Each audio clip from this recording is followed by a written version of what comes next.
Hi guys, today we'll talk about how to fix or how to solve the problem of failed opening on the application of Google Wallet. You will click on settings.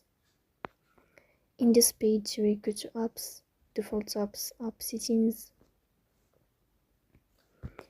In this list you will search about Google Wallet. Here in this page of app info you will click on first stop and you will click OK. Here you will enter to the window of storage. Then we click on clear cache, but pay attention, don't click clear data because that can delete your account. Then we go to Play Store. You will search about Google Wallet. If you find update here, then you can update your app, so please don't forget to support us by like and subscribe. See you next time.